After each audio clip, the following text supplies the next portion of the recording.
Hebreos 10, 26 al 28. Amén. Dice así la palabra: porque tal sumo sacerdote nos convenía, santo, inocente, sin mancha, apartado de pecadores y hecho más sublimes que los cielos, que no tiene necesidad cada día, como aquellos sumos sacerdotes, de ofrecer primero sacrificios por sus propios pecados y luego por lo del pueblo. Porque esto lo hizo una vez para siempre, ofreciéndose a sí mismo. Porque la ley constituye sumos sacerdotes a débiles hombres, pero la palabra del juramento posterior a la ley, al Hijo hecho perfecto para siempre. Amén. Bueno, vemos, como lo dice acá, en la primera parte: porque tal sumo sacerdote nos convenía, santo, inocente, sin mancha y hecho más sublime que los cielos. Entonces, vamos a darle un sentido acá cuando dice nos convenía. En el 7, sí, 7, capaz que me equivoqué. 7:26 de Hebreos. Porque convenía, dice, nos convenía este sacerdote. Entonces, cuando habla de conveniencias, acá nos convenía, ¿por qué? Porque era santo, sublime, sin mancha, y dice, apartado de pecadores y hecho más sublimes que los cielos. Entonces, cuando está hablando los cielos acá, que trascendió los cielos, que está sobre todo, está hablando en el antiguo tiempo, ¿no? Como siempre lo enseñaba mi mamá, lo enseñaba que había cielos viejos y tierra vieja, ¿no? Que pasaron. Y está hablando del poder satánico en el tiempo donde reinaba el pecado. Pero ahora dice, como dice en el Apocalipsis, dice, hay un cielo nuevo y una tierra nueva. Entonces, dice, sublime, hecho más sublime que los cielos. Entonces, esto nos lleva, en Hebreos 2:10,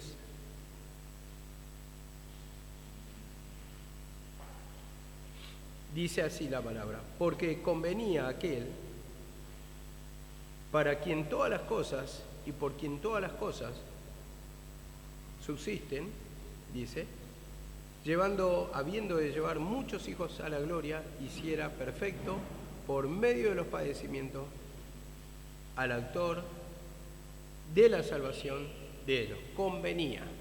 Entonces, nos convenía este sumo sacerdote según el orden de Melquisedec, eterno, que pagó un precio, que nos da la salvación. Y también, como dice acá la palabra, nos convenía. Y acá dice en hebreo, convenía a Dios, como dice acá la palabra en otra versión, la voy a leer para que esté más claro. Convenía a Dios que permitieran los sufrimientos de Jesús, para que de esa manera pudiera llevar muchos hijos a la gloria. Vemos que acá dice, en la versión de Reina Valera, hiciera perfecto. Y ahí cuando dice, hiciera perfecto, está hablando de los sufrimientos de Cristo. ¿Y qué está mostrando ahí? Está mostrando una obediencia perfecta que nos lleva a la salvación. Y mediante ese sufrimiento, mediante ese padecimiento, mediante ese sacrificio, se mostró su obediencia perfecta. Entonces es un sacrificio perfecto, el cual toma Dios.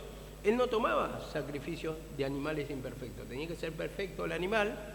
Entonces ese holocausto o ese sacrificio le agradaba a Dios, mostrando ya el sacrificio de Cristo Jesús.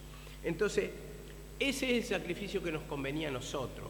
Este es el sacerdote que nos conviene a nosotros. ¿Por qué? Porque lo hace una vez para siempre, pagando el precio por nuestros pecados, como se lo explica a los hebreos. Entonces esto nos da la liberación, la salvación. Esto nos da el cara a cara con Dios. Esto rompe el velo para entrar en contacto cara a cara con Dios, para tener comunión con Dios. Entonces, vemos que convenía, otra versión dice así, convenía a Dios mediante el sufrimiento, hiciera perfecto, o hiciera a Jesús un líder perfecto, dice, un líder perfecto, apto para llevarlos a la salvación. un líder perfecto. Entonces esto nos hace acordar un poquito a lo que le pasó a Moisés.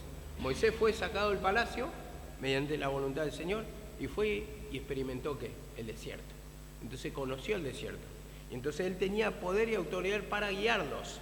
Entonces, en la figura de Moisés vemos también la figura de Cristo. Vemos por qué.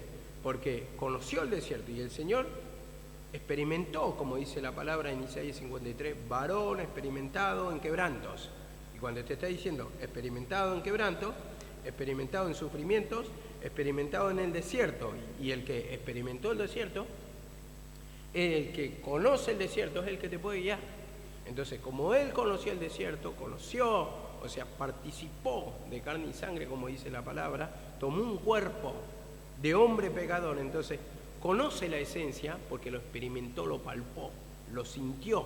Entonces, vemos que este es el que puede guiar, como Moisés guió en el desierto al pueblo, así también en esa tipología, cuando nosotros también vamos pasando el desierto, podemos guiar a otros. ¿Por qué? Porque vamos a experimentar el desierto, pero como Moisés entró en el desierto, volvió del desierto y guió al pueblo. Entonces, cuando entramos al desierto, si nosotros nos humillamos, si nosotros dependemos del perdón de Jesucristo, del sacrificio, confesamos nuestras aflicciones y todo, ¿no? Como le dice el Señor a Pedro, Satanás ha pedido para zarandearos, pero vuelto, confirma. Vuelto, saliendo de ese pecado, confirma a tus hermanos. Entonces, vemos que ahí lo que está mostrando es cuando uno experimenta una caída y después se arrepiente, entonces va a confirmar que la vida de Cristo es la que le rescató. Su sacrificio es la que le rescató. El perdón de Dios es el que rescató a través del sacrificio de Cristo. Entonces esto es lo que está mostrando en toda una figura. Convenía entonces a Dios, mediante el sufrimiento de Jesús, a ser un líder perfecto. Entonces a nosotros nos perfecciona por aflicciones. A Jesús le perfeccionó por aflicciones. Y cuando dice, otra vez vuelvo a leer el 2.10, porque convenía a aquel, o sea Dios, que habiendo llevado muchos hijos a la gloria, voy a leer la otra parte, hiciera perfecto por medio de los padecimientos al autor de la salvación de él. Entonces, hiciera perfecto. Ahora, preguntémonos si vamos a leer así como lo entendemos. ¿Cristo era imperfecto acaso? No, no era imperfecto, pero se mostró su obediencia perfecta en la cruz. Hiciera perfecta su obediencia. Entonces, ahí hizo perfecta su obediencia. Y esto nos lleva a un versículo, a ver, para que podamos entender, porque él mismo entregó su vida, dice, y esto nos lleva a 1 de Pedro 2.22. 1 de Pedro 2.22, para poder entender esto de la obediencia perfecta, porque él sí participó en la cruz, pero él fue obediente hasta la muerte, y muerte de cruz, como dice en Filipenses 2, 7, 8, por ahí. Y vemos que acá en 1 de Pedro 2.22 dice, el cual no cometió pecado, dice la palabra, lo confirma, ni engaño alguno se halló en su boca. No cometió pecado. Entonces muestra la obediencia perfecta. Perfeccionarse por aflicciones, dice al autor y consumador de la vida. Entonces, ahí, en ese sufrimiento, a través de tomar la cruz, se muestra una obediencia perfecta. Nadie me quita la vida, dijo él. Yo, de mi misma voluntad, la doy. Entonces, cuando uno no se niega a la cruz, uno va padeciendo ahí, o va sufriendo, o va tomando la cruz, vamos a decirlo así. Entonces, va a mostrar una obediencia perfecta, no apartándose, porque él no soltó la cruz. Vemos que uno de los judíos le decía, si eres hijo de Dios, bájate de la cruz y creeremos en ti. Y eso es lo que quiere Satanás con nosotros. En ese momento de sufrimiento que estamos siendo perseguidos por Satanás, nos dice, bájate de la cruz. Entonces, si nosotros nos bajamos de la cruz, ¿qué vamos a hacer? ¿Vamos a tener una obediencia perfecta? No. Entonces, quiere que demostremos esa obediencia perfecta, a pesar de la lucha, a pesar de la prueba, que nadie nos aparte. Entonces, este sacrificio nos convenía a nosotros, nos convenía, y como vuelvo a repetir, 7:26, porque tal sumo sacerdote nos convenía, santo, inocente, sin mancha, lo confirma, sin mancha, no se halló engaño en su boca, no cometió pecado, dice en 1 de Pedro 2:20 que acabamos de leer. Entonces, dice acá también en Hebreos 4:15, entendiendo su sacrificio, entendiendo la crucifixión, el camino que nos lleva a la presencia de Dios. Él nos indicó el camino, es tomar la cruz, es confesar nuestro pecado, es crucificar esa vieja creación, es arrepentimiento. A ver, Él nos va indicando el camino, dice la palabra. El que quiera ser mi discípulo, mi seguidor, tome su cruz y niéguese a sí mismo. Tome su cruz, tome la cruz, niéguese a sí mismo. Y cuando dice niéguese a sí mismo, es que tiene que morir el pecado. Y en ese morir significa crucificar. Entonces, ¿para qué tomamos la cruz? Para crucificar el pecado. Entonces, ahí lo está mostrando en una figura, pero nosotros al negarnos estamos crucificando el pecado, nuestros pensamientos. Y cuando decimos tomar la cruz, estamos diciendo, no hago mi voluntad, sino hago la voluntad del Padre. Él sabía que nació y vino a este mundo ¿para qué? Para cumplir el plan de Dios, que era ser muerto en la cruz, entregar su vida en la cruz. Entonces, vino a hacer el plan o la voluntad del Padre. Dice, Padre, pásame de mí esta copa, pero no se haga mi voluntad sino la tuya. Entonces nosotros vamos obedeciendo la voluntad del Padre, que nos expresa en la palabra lo que quiere de nosotros, los pecados que quiere que confesemos, nos va mostrando toda la palabra. Entonces, si yo me apego a la palabra, si yo declaro o niego mi vieja creación, Señor, perdóname, porque está fuerte la manifestación del pecado, el abandono, el abandonar la cruz.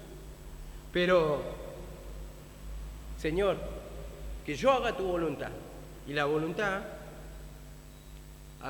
está expresada en que nos neguemos del pecado, nos apartemos del pecado. ¿Y el pecado qué quiere decir? Error, ¿no? Un camino errado, errar al blanco. Nosotros tenemos una meta, sentir el gozo, la paz, la alegría.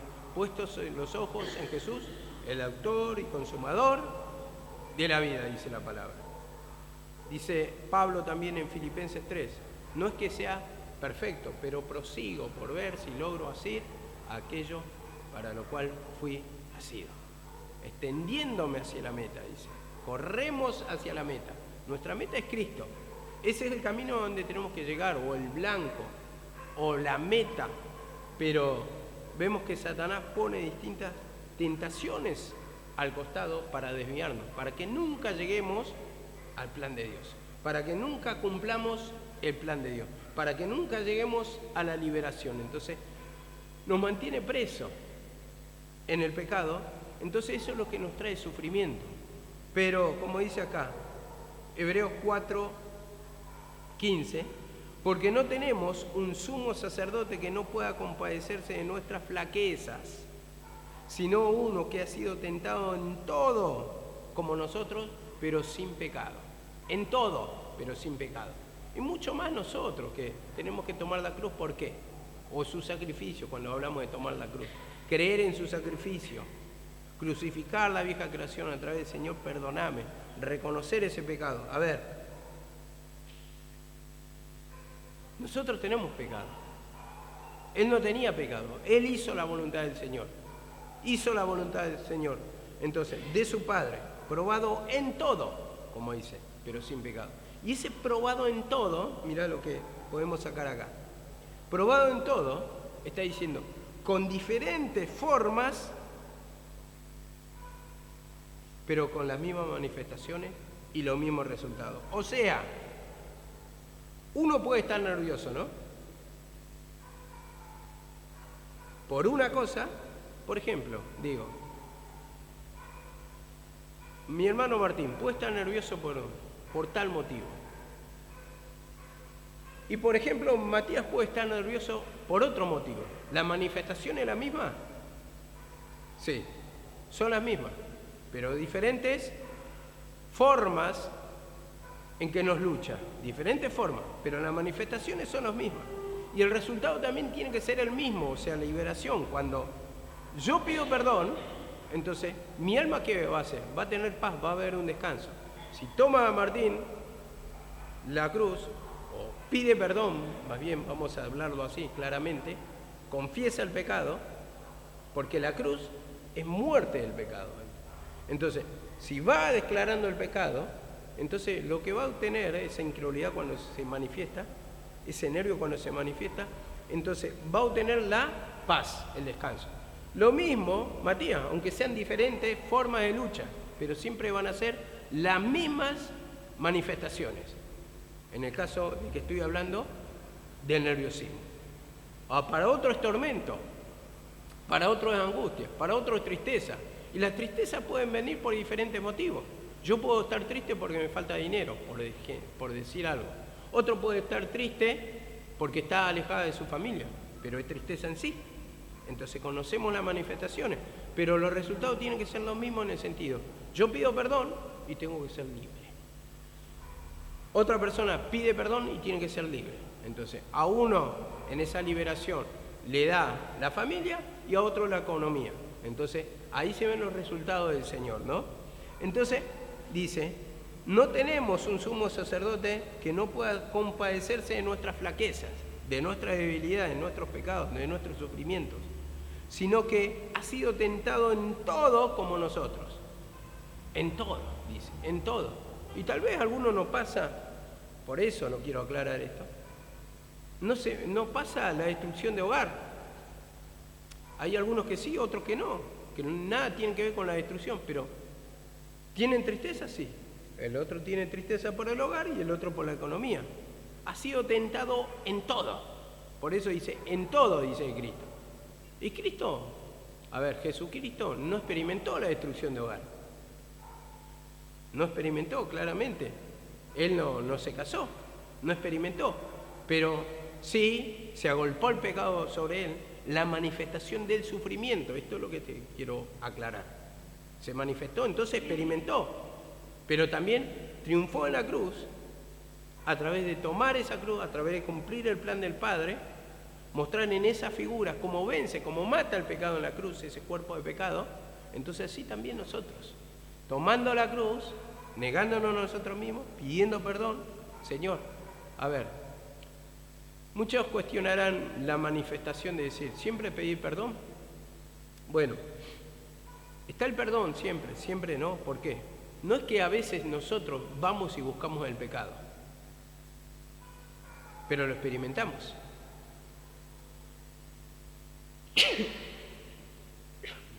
Perdona. Lo experimentamos en el sentido que Dios nos entrega a la lucha, a la prueba, a la tentación. Entonces no se entrega a esa persecución. Hay algunas personas que se entregan a sí mismos, esa es la diferencia. Se entrega, viene a la tentación, se entrega, sabe la voluntad del Señor. Pero hay otras personas, por ejemplo, voy a enseñar esto. Estaba escuchando una prédica de mi mamá. Mi mamá no buscaba la enfermedad, pero se manifestaba la enfermedad, ¿no? La enfermedad que le traía espíritu de muerte, decía en esa prédica. Pero él no buscaba la enfermedad. Y hay otras personas que sí, que buscan, no la enfermedad en sí, pero otra clase de manifestación de pecado. Que eso, una cosa es que el Señor te entrega tentación y otra que vos busques el pecado. La manifestación esa, que vos querés pecar, que el pecado está fuerte en la manifestación. Claramente mi mamá no quería estar enferma, pero Dios le entregaba tentación. De las dos formas hay que pedir perdón igual, porque el perdón no solamente es decir, yo cometí la falta, fui y lo busqué, sino que a veces nos entrega el Señor y liberación de pecado quiere decir el perdón, porque nos perdona una condena que tenemos en nuestra vida. ¿Para qué? Para experimentar la libertad, la liberación. Entonces, de la esclavitud nos sacó. como dice, redimir el pecado, que enseñamos mucho en Gálatas. Nos redimió el pecado. Y redimir quiere decir comprar con precio. Y en ese tiempo, en el mercado de esclavos, se compraba con precio. Le ponían un precio a un esclavo y lo compraba. Alguna persona lo compraba. Pero dice, nos redimió con su sangre, con su sacrificio. Nos compró para hacernos libres del opresor, de Satanás. Para que tengamos descanso, para que tengamos paz. Entonces, vemos que muestra toda una figura para entender, hermano, cómo es nuestra condición, nuestra relación con Dios. Y que nos convenía este sumo sacerdote que nos compró con su sacrificio para hacernos libres. Para hacernos libres del sufrimiento, de la opresión, de la carga. Entonces, ahí es cuando tenemos que trabajar mucho la incredulidad, la palabra. Porque eso es lo que se presenta primero. La justificación del ser humano. Yo lo cuento siempre porque soy una persona que me justifico mucho, en el sentido que venía en el tren. Y yo veo como hay gente que le gusta vivir mal, le gusta hacer un desastre de su vida,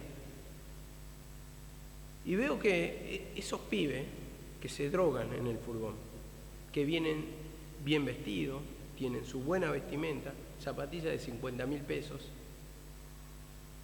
que vienen con su buen sándwich de milanesas, empanadas, lo que fuere, que comen, vienen tomando bebidas en latitas, digo, no se privan de nada, tienen todo para acá. Yo que quiero hacer las cosas correctamente, no me puedo comer o me privo un sándwich de miga en el tren, para hacer un poquito la diferencia, para poder traer un poquito la plata a casa, digo, y por lo menos colaborar para el pan, la leche y el azúcar. Lo diario, ¿no? Y uno se justifica en ese sentido. Digo, ¿cómo esta gente que hace todo mal? A ver, económicamente no le falta nada. No le falta nada. Y uno que pretende hacer las cosas bien, muchas veces en nuestra incredulidad decimos, no tengo la cobertura de Dios o el respaldo de Dios, el por qué. Entonces, la justificación está a la orden del día, reinando en la mente, para que nos enojemos con Dios. Ahí actúa la incredulidad, la palabra que nos quiere apartar siempre, ¿no? Siempre de tomar la cruz. Porque en esa manifestación, después me venía meditando, entendiendo, Señor, tú permites que se manifieste estas ataduras, estas miserias, ¿para qué? Estas necesidades, ¿para qué? Me pasó hoy, por ejemplo. Llegué a Caballito, prendo la aplicación y en la aplicación me habían reportado, o sea que no podía trabajar hoy. O sea, ya un día perdido, me fui, perdí el tiempo, volví y empecé a entender que es Satanás, de alguna manera, y que Dios me entrega para ver lo que hay en mi corazón. Entonces ahí es cuando tengo que confesar mis pecados y miseria, para que el Señor me haga libre, porque me enseña el pecado para confesarlo y para que me haga libre. Para que me haga libre, Señor, perdóname, Señor, porque me quiero enojar, Señor, porque digo, esto me va a entregar, en un momento me volví loco y dije, no, ¿qué necesito? Trabajar en un trabajo fijo, me meto 10, 12 horas ahí y me olvido totalmente de cumplir mi ministerio, y no es así tampoco. Entonces, me entregan esa pelea y en esa pelea tengo que luchar contra los pensamientos que razonan contra Dios. Porque me está mostrando el pecado, ¿para qué? Me lo hace patente ver, ¿para qué? Me entrega a la lucha, ¿para qué? Para que pelee contra Satanás. Como dice 1 Corintios 9:27, de esta manera peleo, no como quien golpea el aire. Y le tenemos que dar un golpe certero a Satanás. No es solamente religión, como enseñamos en la semana pasada, hacer sombra, amagar a que le estamos pegando pero no le pegamos nada. No, arrepentimiento. Porque siempre, a ver, cuando estamos hablando de la palabra, decimos, tenés que arrepentirte, tenés que tomar la cruz, tenés que pedir perdón. Pero cuando llega a nuestra vida, como dice Job, ahora que llegó a tu vida, te desalientas. Tú que levantabas las manos, dice, caídas, las rodillas paralizadas, ahora que te toca a vos, te entregás, blasfemás, te enojás contra Dios. Y eso es lo que nos pasa a nosotros, porque podemos hablar lindo de la palabra y predicamos bien a veces, preparamos mensajes hermosos, pero ahora que toca tu vida te desalientas. Eso es, nos pasa, no nos gusta pasar eso, porque ahí está la vieja creación que se resiste a ser descubierta, a abandonar nuestra vida, nos quiere tener atado, oprimido a la manera de pensamiento humano, para invalidar, para inhibir, para que no se manifieste la gloria de Dios en nuestra vida. Segunda de Corintios 1:6, siempre lo leemos, cuando dice, la cual opera en el sufrir. El poder de Dios, ¿dónde opera? En el sufrir. Entonces, ese sufrimiento primeramente lo tengo que experimentar para también experimentar la consolación. Muy lindo todo en las Escrituras, pero la cuestión es cuando está luchando. Ahí toma el enojo, ahí se manifiesta, luchan dos creaciones. La carne lucha contra el espíritu, dice, para que no hagáis lo que quisierais. Vos querés ser libre, pero está luchando ¿quién? Satanás, ahí lucha, la carne lucha contra el espíritu. Y en eso tenemos que discernir por la palabra para pedir perdón de la incredulidad, esas cosas que nos desalientan. Dice así en el versículo 27, vamos a leer, que no tiene necesidad cada día, como aquellos sumos sacerdotes, de ofrecer primero sacrificios por sus pecados y luego por los del pueblo, porque lo hizo una vez para siempre, ofreciéndose a sí mismo. Recordemos que él decía en Juan 10:18, nadie me quita la vida, sino yo de mí mismo la doy. Este mandamiento recibí de mi Padre, dice en Juan 10:18. Este mandamiento. Entonces, el mandamiento, el tomar la cruz, nos manda a tomar la cruz ¿para qué? La herramienta para matar el pecado, para matar la manifestación. Lo está mostrando en figura. Cuando decimos tomamos la cruz es porque estamos confesando nuestro pecado. Cuando decimos tomamos la cruz o nos humillamos ante Dios es porque vamos a hacer la voluntad del Padre. La voluntad, digo, siempre la humillación muestra en la figura de encorvarse, ¿no? Se encorvaba, se humillaba ante Dios. Una persona se humillaba, se encorvaba ante otra, y más ante los reyes, siempre, nunca iban con la cabeza levantada, agachado, y se encorvaba reconociendo la autoridad y reconociendo la entrega. Enseñaba también que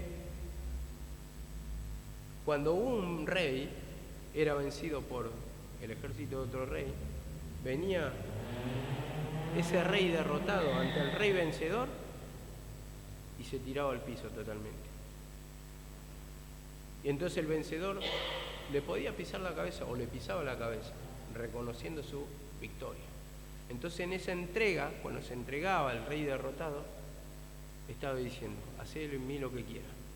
Si me tenés que matar, matame. Si me querés perdonar, la vida perdoname. Yo voy a hacer tu voluntad. Estaba entregado. Entonces así también, cuando decimos humillación, es entregar nuestra vida, la vida pecaminosa, para hacer la voluntad de nuestro Padre, hacer la voluntad que está expresada en la palabra. El Señor quiere, ante cada manifestación, que lo declaremos, confesemos nuestra falta en lo que erramos, en esas luchas, pruebas, en las tentaciones que se presentan, cómo flaquea nuestra fe. Eso tenemos que declarar, la incredulidad, la palabra que nos lleva a renegar aún contra Dios, aún contra el camino, contra la iglesia, contra los hermanos. Señor, perdóname, porque ahí están todas manifestaciones que están en mí. Entonces, ¿qué pasa?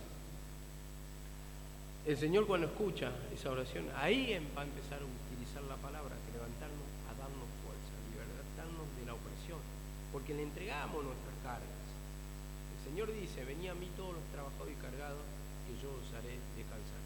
Y usted, cuando confiesan su falta en la oración, después cuando se levantan livianos, se levantan libres, si hay sinceramiento, hay ese arrepentimiento de decir, es mía la culpa, mía la mancha. Vos me estás entregando solamente a la lucha para que vea la manifestación que está luchando contra mí y para que yo me arrepienta y para que sea libre. O sea, me está haciendo un favor a través de entregarnos en la lucha y en la prueba. ¿Para qué? Para destruir ese pecado que nos lleva al sufrimiento y a la opresión a la cara. Entonces eso es lo que tenemos que confesar. Y como dice, entregarlo de voluntad. Nadie me la quita, sino yo mismo la doy. Entregamos nuestros pecados. Hay un entrego y una mezquindad. Entonces esto es lo que tengo que meditar. ¿Yo lo entrego de mi misma voluntad? ¿O las circunstancias, el tormento, es la que me hace a veces reflexionar y a veces, porque no tengo otra salida? A ver, voy a ser claro.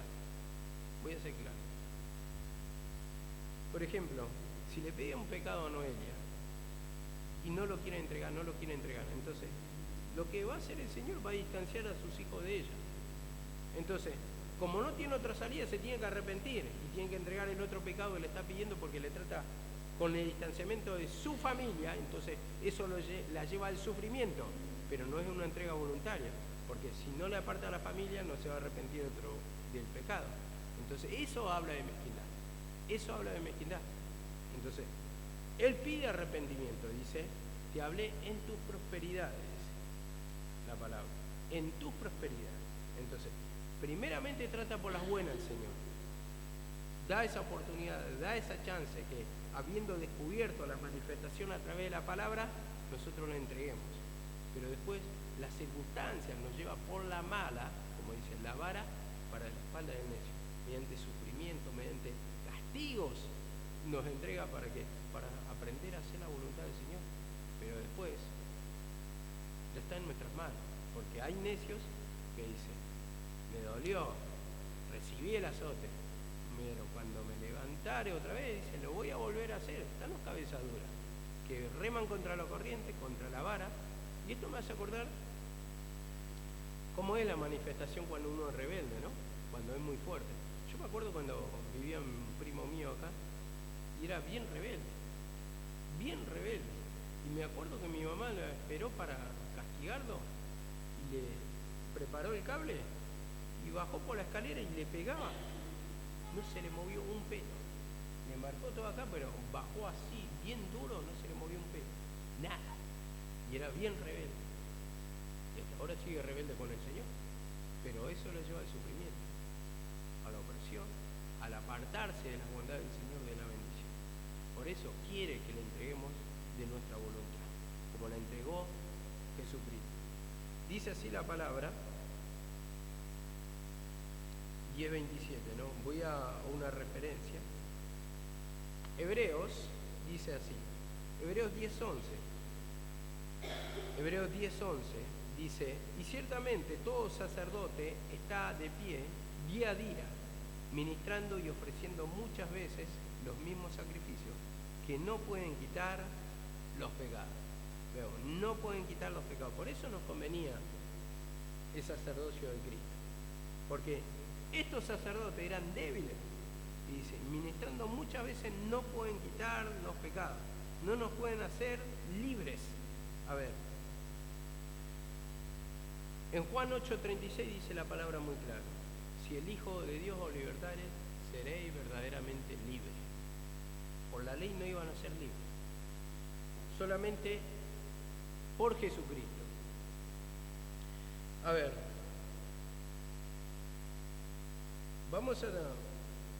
les voy a dar una serie de versículos que nos va a mostrar acá. Por ejemplo, dice, con respecto a la ley, ¿para qué sirve la ley entonces? A ver, Gálatas 3:19 dice esto. Entonces, ¿para qué fue dada la ley?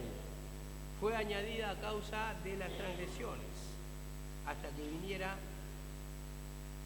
la descendencia de la cual se había hecho la promesa. La descendencia o el descendiente, en este caso la simiente, o sea, Cristo. Fue añadida a causa de las transgresiones, a causa de los pecados. Hasta que viniera, dice. Entonces, hasta que viniera Cristo. Y dice acá en Gálatas 3:24, de manera que la ley ha venido a ser nuestro ayo, nuestro conductor, para que pueda conducirnos a Cristo, a fin de que seamos justificados por la fe en Jesucristo. Entonces, la ley nos guía simplemente, nos muestra nuestro pecado, nos muestra lo que somos y nos guía ¿a qué? Al camino de Cristo. ¿Por qué? Porque cuando vemos muchos pecados, las manifestaciones, por cuanto la ley nadie podía ser salvo y no perdonaba el pecado seguía vivo, latente, entonces nos guiaba al camino de Cristo, al sacrificio, al Mesías, donde íbamos a obtener el perdón de pecados. A ver, vamos a tocar, para que sea más claro todavía, Romanos 7:7. Romanos 7:7. Porque siempre decimos, la ley no nos salva, Cristo sí. Entonces, ¿para qué puso la ley? Se manifestó ahí el pecado. A ver, dice así Romanos 7:7. ¿Qué diremos entonces? ¿Es pecado la ley? Dice, de ninguna manera. Al contrario, yo no hubiera llegado a conocer el pecado si no hubiera sido por medio de la ley, porque yo no hubiera sabido qué es la codicia si la ley no hubiera dicho no codiciará. Entonces, conocemos el pecado y la manifestación. Entonces, esto nos lleva al camino de Cristo. ¿Por qué? Porque podemos matar la codicia. ¿Nosotros podemos gobernar nuestro pensamiento? No podemos. A ver, una persona cuando tiene un metejón con otra, ¿puede gobernar sus pensamientos? ¿Puede pensar la palabra? No, porque ya está enamorado, está metido y piensa a las 24 horas, por más que no quiere. Ay, quiero dejar de pensar en esto, quiero dejar de pensar en otros problemas. Y no puede, porque uno no puede gobernar la mente. Solamente esto, ¿quién lo doma? Cristo. ¿Quién lo domina? Cristo. ¿A través de qué? De la palabra. Nosotros nos cargamos de palabra, le pedimos perdón, vamos a la lectura, confesamos esos pensamientos vanos y nos cambia el pensamiento. Tenemos la mente de Cristo, dice en Corintios, creo que. Y entonces vemos que fue añadida a causa de las transgresiones, dice. Pero la ley sirve para mostrarnos el pecado. El pecado, nos enseña el pecado en sí. La ley dice, no codiciarás, y vos sí codiciás. La ley dice, no adulterarás, y vos sí adulterás. Es todo contrario. Entonces, miserable de mí, como dijo Pablo, ¿quién me podrá librar de este cuerpo de muerte? Gracias doy a Dios por Jesucristo. Porque nadie puede impedir el pensamiento. Cristo mismo dijo, en la ley dice, no codiciarás o no desearás a la mujer de tu propio. No adulterarás, más bien. No adulterarás, dice. No adulterarás. Mas yo digo, el que codició a la mujer de su prójimo, ya adulteró con ella en el corazón. O sea, el deseo, lo que está en la mente ya condena, porque eso nos lleva después al hecho. Empieza por acá y después lo ejecutamos. Todo. Nadie va a cometer pecado sin pensarlo. O sea, lo que domina nuestro pensamiento lo vamos a hacer, lo vamos a ejecutar. Cuando tenemos ya la palabra y que nos indica qué es lo pecado, qué es lo que es pecado, entonces nosotros tenemos que arrepentirnos. Ahí porque te da el conocimiento para qué, para matar, para arrepentirte y para que te lleve a Cristo, como decía en los versículos anteriores.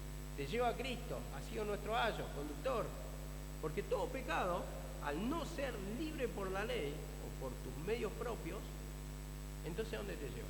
Señor, perdoname, no puedo ser libre, necesito que me limpie. Es algo que lucha en mis pensamientos. No es como decir, a ver, quiero sacar este teléfono, lo quiero poner para allá. Ojalá fueran así nuestros pensamientos. No quiero pensar en esto o lo otro, pero lo pienso. Entonces eso te domina. Entonces ahí necesito el perdón para hacerme libre. Entonces me da la palabra que alimenta mi fe, me da arrepentimiento, entonces limpia mis pensamientos. Limpia mis pensamientos. La palabra dice que es como agua, ¿no? El agua que lava nuestros pecados. Entonces va limpiando, va haciendo limpieza, porque va mostrando todo el tiempo el sacrificio, el matar la vieja esencia, el matar los pecados. Y yo, a través del arrepentimiento, le voy pidiendo perdón porque quiero hacer la voluntad del Padre. Y en eso tenemos que llegar.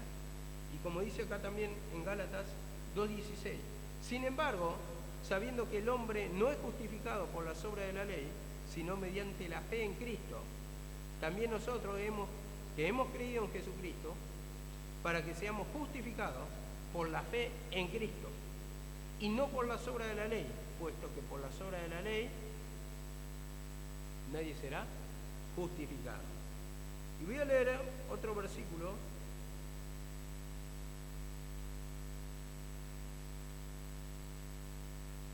Dice así,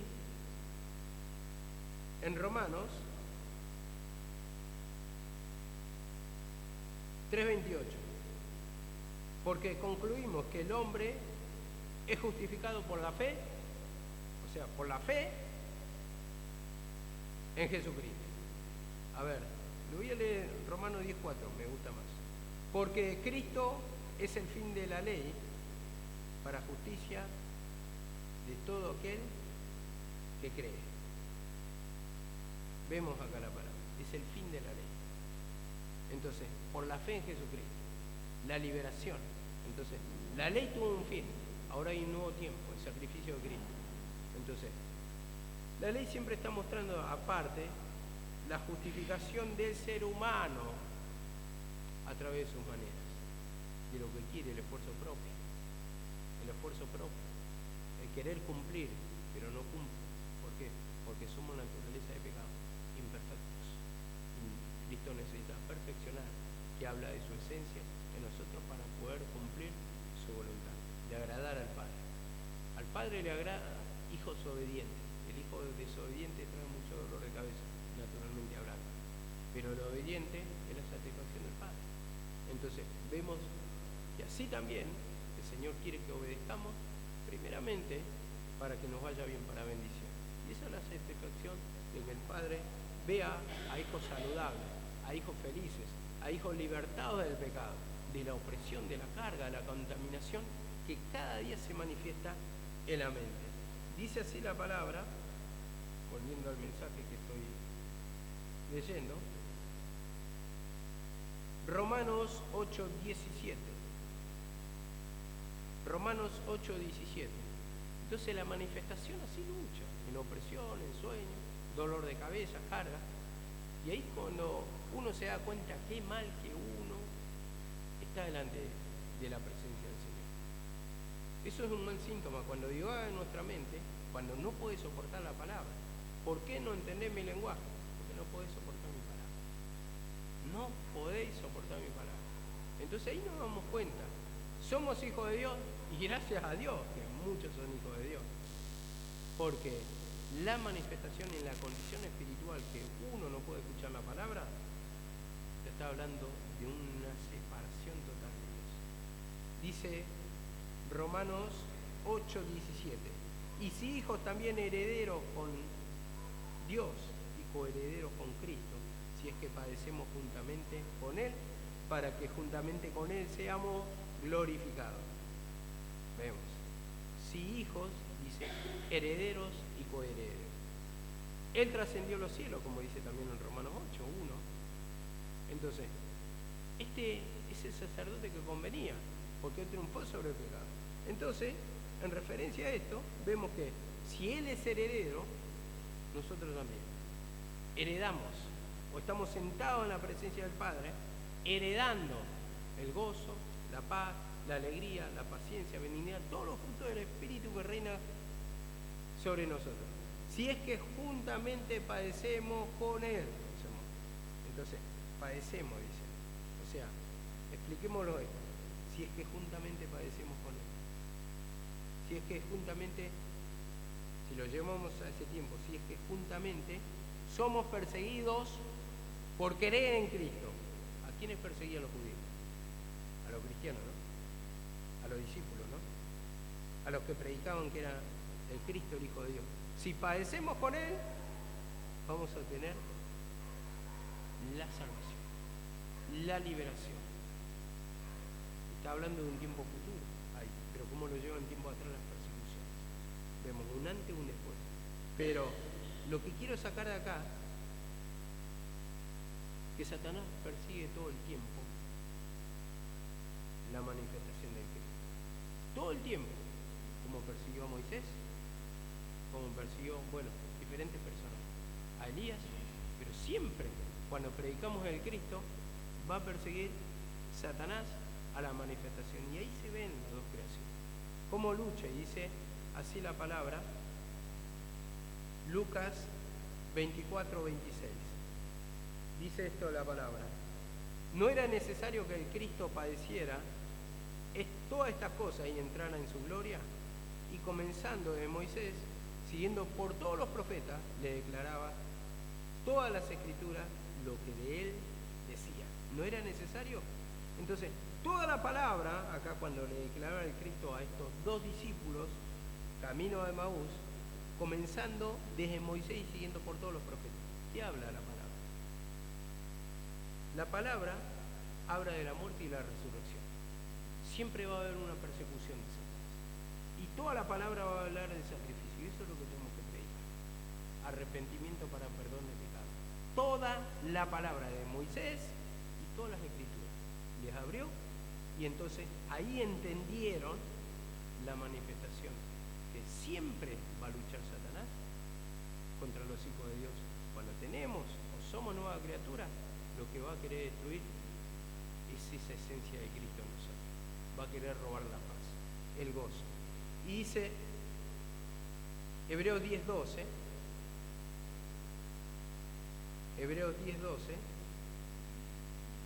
dice esto. Con esto ya creo que terminamos. Pero él, habiendo ofrecido un solo sacrificio por los pecados para siempre, se sentó a la diestra de Dios. Se sentó a la diestra de Dios. Ese es el sacrificio perfecto. Este es el que nos convenía, el sacrificio perpetuo, que como dice acá la palabra, habiendo ofrecido una sola vez para siempre, perpetuo, se sentó a la diestra de Dios. Y si él se sentó, también nosotros. Y eso es lo que nos muestra el sacrificio de Cristo. Si nosotros padecemos con él, si somos perseguidos por la causa de Cristo, si nos vamos humillando, Satanás va a perseguir. Pero una vez que nos humillamos, ¿a dónde vamos a estar después de la opresión, después de la lucha, después de la prueba? En la gloria de Dios, descansando. Ese descanso es lo que quiere para nosotros.